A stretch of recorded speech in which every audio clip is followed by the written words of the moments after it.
another thing. Most of our black inventors had to deal with idea theft. White folks would come in and say, we did it first because we didn't necessarily know the process or have the money to patent our inventions. So white folk will find out what a black person invented and go do it real fast and get their application in, because back then the process wasn't as thorough as it is now. Whoever got their application in first to the patent office, that's who got the patent. So we got thousands of inventions by black people.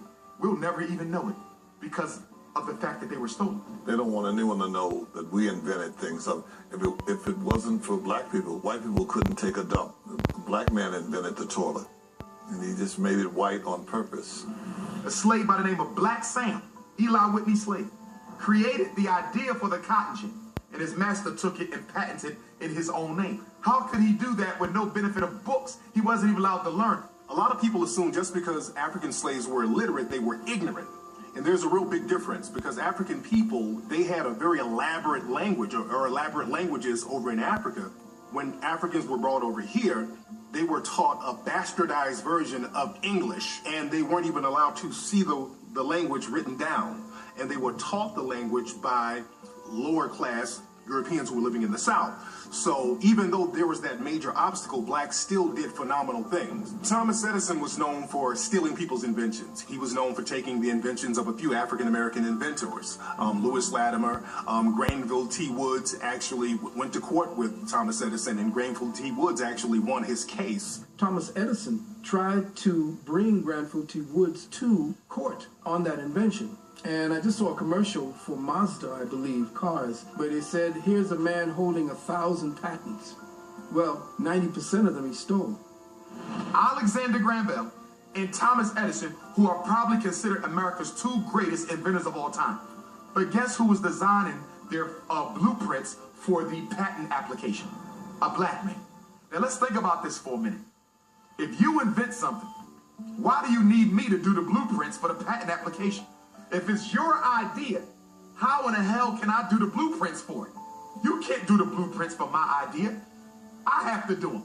So if Latimer is doing the blueprints, if he is your chief draftsman, and he's doing your blueprints for your patent application, Alexander Graham Bell, did you invent the telephone, or did Lewis Latimer invent the telephone? Thomas Edison had a whole troop of people that was in his sweatshop, and depending on the invention, he would hand it over to that particular department and tell them, see what it is that does, and then do something a little different, and we'll patent that. And when he took Granville T. Woods' information and tried to make it his own, the court said no. The watermelon and black people stereotype, that came and that was popularized by Thomas Edison. Around 1890, Thomas Edison put together this Nickelodeon reel. There were these African-American men who were joking around, shucking and jiving, and kind of mugging for the camera, and they were eating watermelon. And Edison filmed this, put this out, and the general public saw this, and they said, okay, African-American people must really love watermelon. And right after that film came out, thousands of postcards and all types of memorabilia flooded the market of African-American people eating watermelon. So that watermelon stereotype was popularized by Thomas Edison. A lot of people don't know there's an African-American male who is significant, has patents on the first major computer chips that made computers operate. Other inventors that we don't know about, essentially, who they call the father of the internet, was Philip Emeagwali, a Nigerian man who essentially created the connection for quantum bits of information so that multiple computers could actually communicate with one another. During slavery, and this is well documented by white people, many of the masters, when they were sick, did not call for the physician. They called for the big mama on the plantation. And she would come with her medicine bag that didn't have alcohol and rum. They had all types of things that she made from the herbs that she had planted. Some of them said, I don't want the doctor. Bring me the witch doctor, that voodoo woman who I own. Africans took what they brought from Africa, which would be a ground hockey, and all they did apply the game to ice.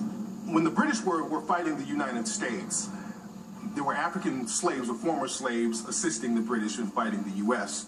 When the U.S. won and the Britons lost, many of the African Americans were sent to British colonies in West Africa, and many of the African Americans were sent into Nova Scotia, Canada. And they formed what we now know as hockey. They started to play this new game called hockey, which was something that Africans were doing in Africa. In ancient Kemet, there was a form of field hockey that they were playing. And they went into Canada and they created what we now know as hockey.